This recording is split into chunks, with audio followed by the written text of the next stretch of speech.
Hi, we're going to start our Photoshop exploration with a pretty simple project. We're going to make a Photoshop canvas and we're going to make a sphere and a cube. It's going to be pretty straightforward. Okay. So in order to create a new file, you're going to open up Photoshop and we're going to call this new file, we're just going to call it shapes. For any type of concept art, you're going to want a pretty big canvas to work on so you can get the maximum amount of detail, right? The smaller canvas that you have to work on, the fewer pixels that you have to affect. So you want something much, much larger that has a lot of pixels. Right, so I'd recommend 5,000 by 3,000 pixels. If you have everything set to inches or something, just move your drop-down menu to pixels. You're going to want the resolution to be 300 pixels per inch. RGB color, 8-bit. Your background color or contents, it'll probably default to white. We'll just make it sort of a medium gray. This little panel here, by the way, this is called a color picker. It's pretty important. It allows you to, as the name suggests, pick colors, right? So you have all of your different hues off to the one side, and then you have your value over here and your saturation over here. So you just pick whatever colors you'd like. We're going to go with just kind of a medium gray for this project, and we'll say OK. Create. All right, so I've got my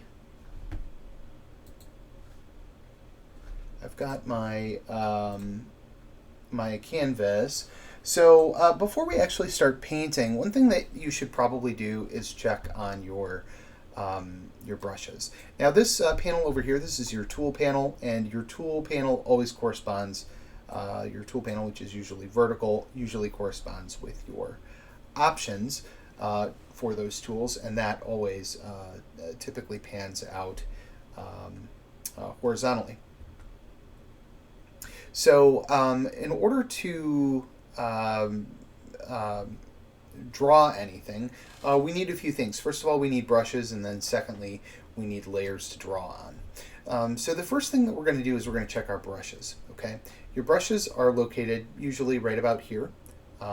There's a few different types of brushes. You'll see this little arrow off to the side of many of these tools. If you can't find a tool you're looking for, do check the tools that have little arrows next to them. You can click and hold, and you can see that there's a little drawer kind of that comes out, and you can pick what you want out of the drawer. So we're just going to pick the brush tool in this particular case. By the way, if the brush, if the little arrow doesn't work and you still can't find your tool, the thing that you should click on are these three dots here, the edit toolbar, and what you'll see is there's a whole bunch of other tools that you can add. All right, so you can just add them and then click done. So right now what I have selected, I have my brush selected, and typically your brush will just kind of default to a hard round brush. What's the difference between a hard brush and a soft brush? A hard brush has these sharp edges to them, okay? And you can control the hardness of your brush just by clicking this little drop down arrow. You can see hardness is right here, right? So if I drop down to like somewhere in the middle, you can see the hardness of the edge is a little bit softer, right? It's not as crisp. And if I pull the hardness all the way down, it's very much like an airbrush. Okay, so if I want to get rid of all these, all I have to do is hit Control Z, and that acts as an undo. All right. So we're mostly going to be working with a low opacity brush today, right? Now, you may have brushes that you want to import. A lot of people buy brushes online, and then they download them. So one of the things that you can do if you have brushes or tool presets. Tool presets are an icon that'll have a .tpl extension. Brushes tend to have a .abr. If you import, here's the difference too, by the way. Tool presets tend to have a lot of additional stuff added to them. It can be like a brush and also color, and also the spacing of the brush, which we'll get into at a later time. It might have to do with texture of the brush, or the direction that the brush is facing, the shape of the brush. All of these things can be changed and to your liking in Photoshop, and you can basically make your own brushes, right? So one thing that you can do if you are going to use the same sort of brush again and again and again is create what's called a tool preset, and that will create a .tpl file. Now, brushes, you can almost do basically the same sort of thing with modern Photoshop. What I would say is that I generally find that tool presets are a little easier to find in the tool preset palette, whereas brushes can be just kind of like all the things that you have. That's kind of how I organize myself, but you can do whatever you want. But to import all of those brushes is very, very simple. All you have to do is download those, put those in a file, or just drop them on your desktop and be messy. That's fine too. You're just going to take those and you're going to drag them from your desktop into Photoshop, and you'll see that it'll give you a little plus. Now you can't drop it, you know, pretty much anyway. I would recommend just dropping it kind of on top of your brushes there, right? And so what that'll do, it'll show me all of my mixer brushes, for example, in this particular case. So these are a bunch of different brushes that I can use. If I have the brushes that I don't want, I can get rid of them just by right-clicking on the folder and then just say delete group. And we'll say OK. Okay. So in this particular case, I actually have tool presets loaded. And I've got tool presets right here. It's sort of the crossed tools. So these are all of my brushes that I have.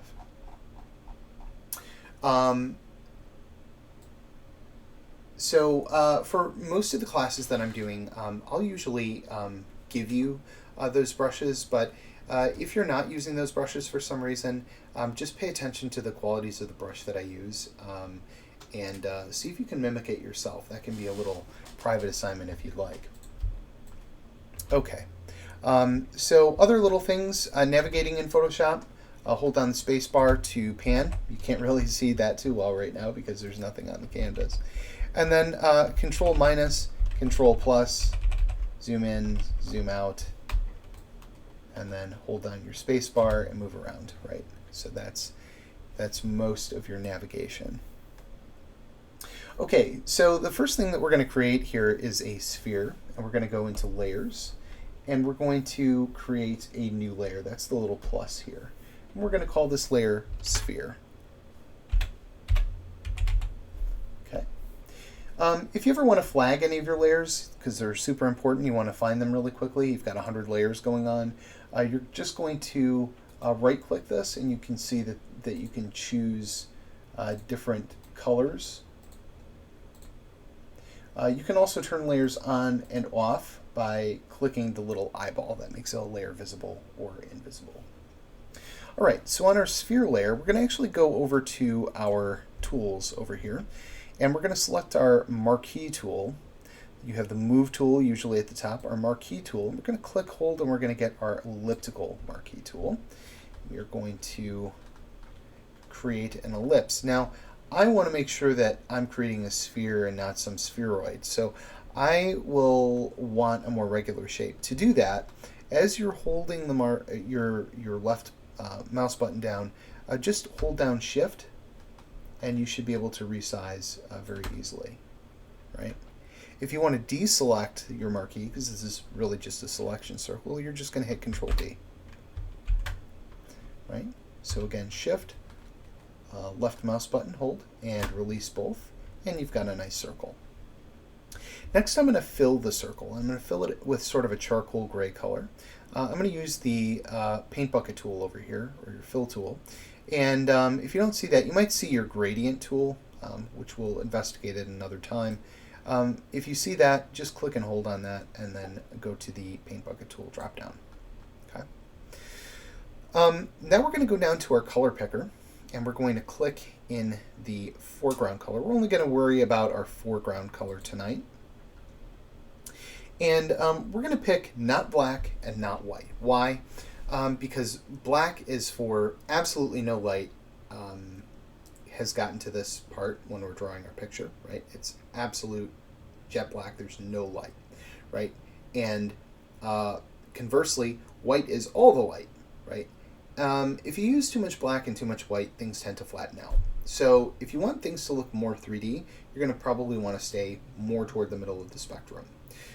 So I'm going to actually choose as my foundation color here kind of a charcoal gray. I'm going to go maybe, 5/6 of the way down there, and I'm just going to click OK. Then I'm going to take my paint bucket tool, and I'm just going to click inside the circle. And you can see that anything that is selected on that layer will get the treatment. Anything that is not selected will not get that treatment, right? If I want to deselect this, I can hit Control D. If I want to reselect this shape again, I'm going to just hit Control and then click in the box, right? So again, that's Control D to deselect, Control click in the box, and that will give you a selection for anything that you happen to have on that particular layer. Okay, so now I'm going to make a new layer. I'm going to call this one lighting.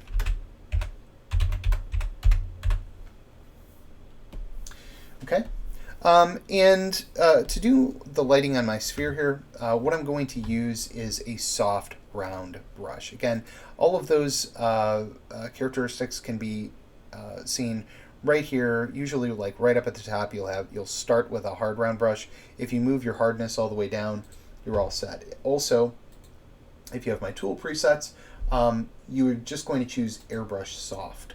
Okay. Now, because it is a preset, it will reset your color down here. If you're using a brush, it probably won't. It'll probably use whatever color you have selected. But this is a preset, and part of the preset includes the color. So I'm actually going to go in here, and I'm going to pick not white, but I'm going to pick a lighter color to use. And again, whether you use that tool preset or not, go in and change your foreground color to sort of a lighter color. Then what I'm going to do is I'm going to pick a spot on this flat surface, and I'm going to say this is where the light's coming from. Okay. And now I'm going to go into my layers again, and on my lighting, I'm going to create a larger airbrush. And to make your brushes larger and smaller, there's a number of different ways you can do that. You can change the size right here on your brushes, but there's also hotkeys for that too. There are the bracket keys, so sort of right off to the left of your Enter key, or just kitty corner to your backspace key, you'll see the bracket keys. So bigger bracket on your right, your brush gets bigger. Bracket on your left, brush gets smaller. So we're going to make it nice and big. And I'm going to choose sort of a darker gray here, but not this dark, right? Okay. Now I'm going to go below my lighting. I'm going to go to sphere. The reason I'm going to go below my lighting is because I don't want anything to be brighter than that, and I don't want to paint over my highlight that I've just made. So I'm just going to very, very gently with my stylus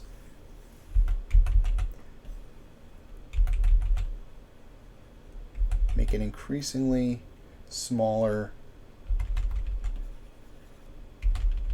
and then maybe an increasingly larger.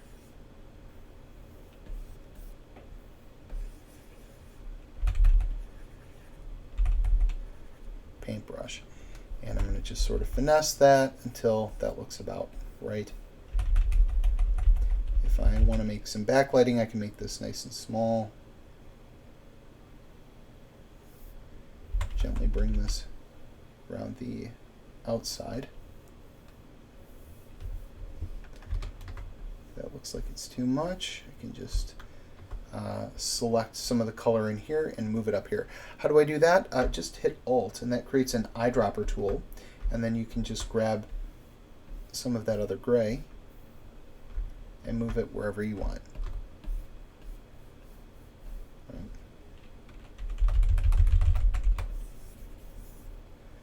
So eyedropper for color, right? If I make a huge mistake like that, take my eyedropper,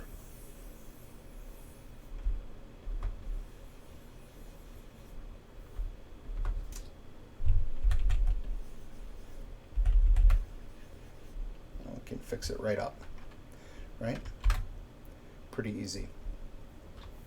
Now, if I want to put both of these on the same layer, I would click this layer and this layer, shift click, and then Control E. Control E flattens these into the same layer.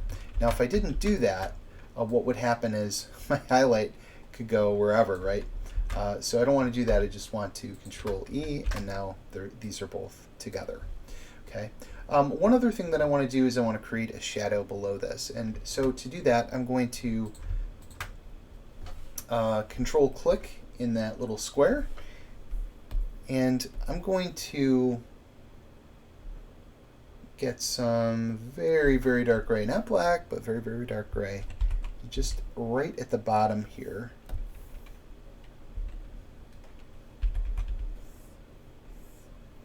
Just going to, you'll notice that I'm on the outside. Why is that? Well, with a soft brush, you're going to get something like this, right? You can see if I press down, the softness of that brush appears outside of my circle. So I don't really want the hardest, darkest part of all of that. I'm just going to erase all this. I just want just that slight edge of darkness, and I'm just going to just very, very, very carefully, just on the outside,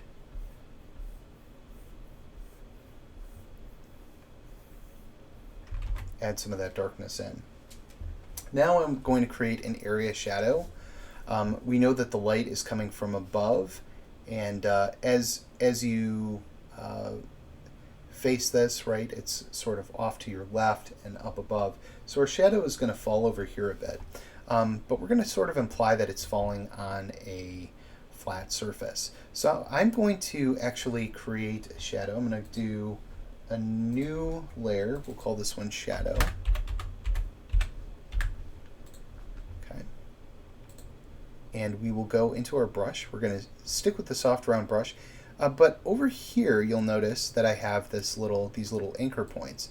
And what I can do is I can change the shape of my brush into something that's much, much more narrow. So when I pull my brush out, look at that. I have a very long, narrow, soft brush. And now I can do something like that, right? Again, Control Z if you don't like it. And remember, where this hits the table, it's probably going to be a little bit darker, right? So maybe something like that. You know, this isn't perfect, but it is close. I would call this close enough, right? If you want to give it a little bit more visual interest behind, one thing that you can also do, just take those anchor points, flip them again so that they're nice and straight. Make this a little bit bigger. Let's use our Alt. Let's use our color picker. And I'm just going to very gently add in a little bit of shading back this way as well. And now everything really kind of pops out, doesn't it? All right, super. So we have our sphere. Now we're going to make sort of a really simple box. Okay. So let's do a new layer. Let's click on our lighting. We'll call that one sphere again. And then we will move on to our box. First, I'm going to click this here. And all right, now our box. Okay, so here we go. We're going to do a new layer, and we're going to call this one box. Not bucks, buck box. All right, for this one, we're going to use a different type of tool. We're going to use a different selection tool. Now, below the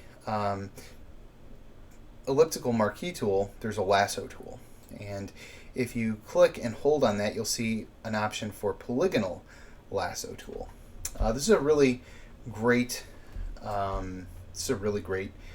tool for creating really quick geometric shapes. What does this do? As long as we're on our box layer, what we're going to do is we're going to sort of create a diamond shape, right? And by the way, if I hit Shift, you'll notice that my tool snaps to an angle, right? In this particular case, I'm just kind of wing it, right? So what we're doing is we're just sort of creating a side of this box. And I'm just kind of eyeballing in here. This isn't going to be perfect, doesn't have to be perfect. We're going to go back into our Paint Bucket tool. Again, just double checking, make sure that we're on the right layer. Now, here's the thing. We can just sort of guess which grays we want or need, but if we want to be a little bit more precise and sort of create lighting that is similar to what is already in the scene, we can actually just use our sphere as a tool. Just about anything that you make on the screen can also be used as a tool to create more and better artwork, which we will see later. But so I may want to, for example, use Alt and just click in sort of the shadow part, and we'll we would say maybe that this is the shadow part of the tube. But that doesn't make sense because our light's coming from over here. So let's actually pick a side of the sphere that would be similar to the side of our box. And we'll just click, again, Alt. And we'll put that in over here. Right. I can already tell that this is maybe going to be a little bit big, so I'm actually going to size this down a little bit. How do I do that? Make sure that your layer selected. Control T creates transform tools. So we're just going to size it, just kind of eyeball it to where we want. And we can use our move tool to move that around. Next, I'm going to go back to my polygonal lasso tool, and I am going to create a second side to this box.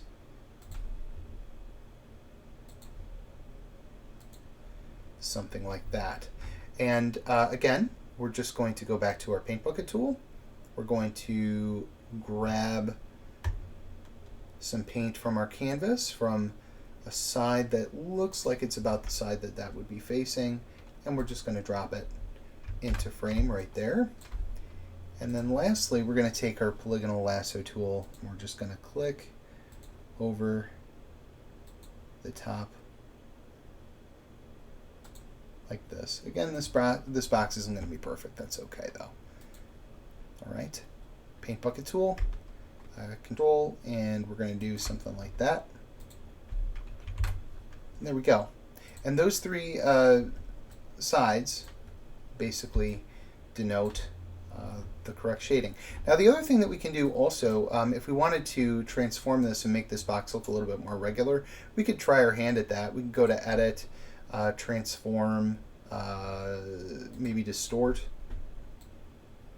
and we could try and see if we could make that box look a little bit more normal. I mean, it's fine. It's not too bad. If you're feeling fancy, you can also paint some of these sides to give them a little bit more light and shadow. So, for example, if this feels like it's blending into the background too much, one thing that you might do, you can use your polygonal lasso tool. There's other ways of selecting these things, by the way, but we'll go into that at a different time. You could just select that side again, and then using your soft round brush, maybe go with something that's just a little bit darker. If you're a little nervous about this, you could just make a new layer and then call this one lighting. Right? And just very gently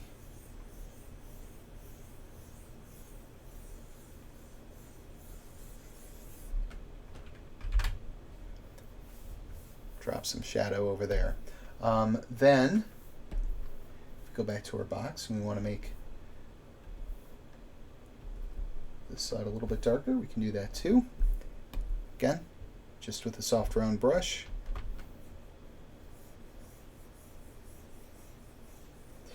And what we're going to try and do is we're going to try and just do this with sort of like outer corners, right? Why? Because when it comes to highlights, highlights are sort of the intersection between the closest part of the object that holds the light, our face, and the lighting source, right? So lighting is going to be brighter here than it is, along these axes than it is these back corners. And then we can do the same sort of thing, maybe with this top face up here. And we'll just do sort of a just slightly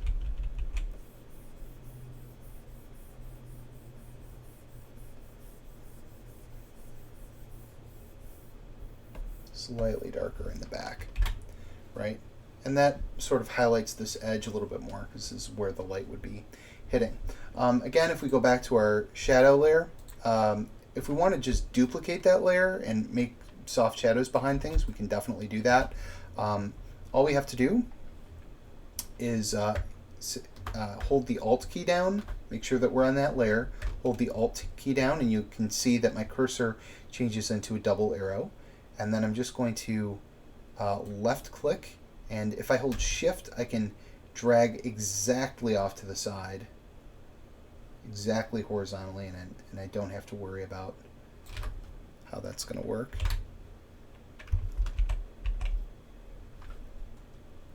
And if I don't like how everything is centered, I can grab all of these layers and then hold Shift. Oops. Grab all of these layers. I should just be able to move them around. And again, Shift makes sure that they're confined to a particular axis. So you'll see that there's maybe some things that are not so perfect here. You've got there's some messes kind of along some of these angles. And that's really just from re-clicking all of this stuff. If I was being a little bit more careful, I'd want to go in and make those a little bit sharper. But I think, like, for now, this is probably fine. If I wanted to put my name on it, all I would do is I would hit the horizontal text tool. I would select whatever font I wanted, and I'll just go ahead and put that in there. Right. So if I don't like that color, or I want to retype something, I'm just going to double click on the T and the layers. Let's make it bright white, and there we have it.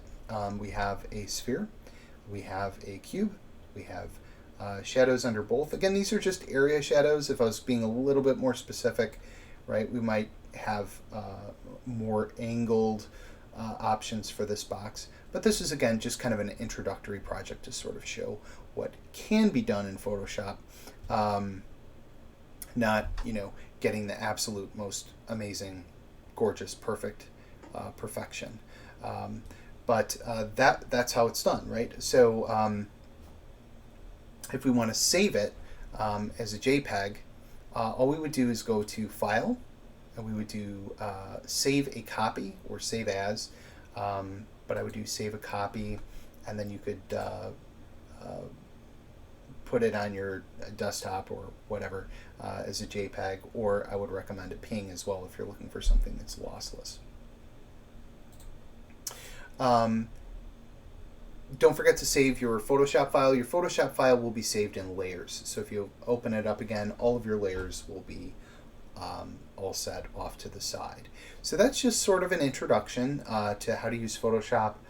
And if you understand all of this, the basics are really painting, selection, and working with layers. We can build on top of that, and we can create much more complicated things, and we can actually even use some of the things that we create using Photoshop as brushes and as other tools that can help us to become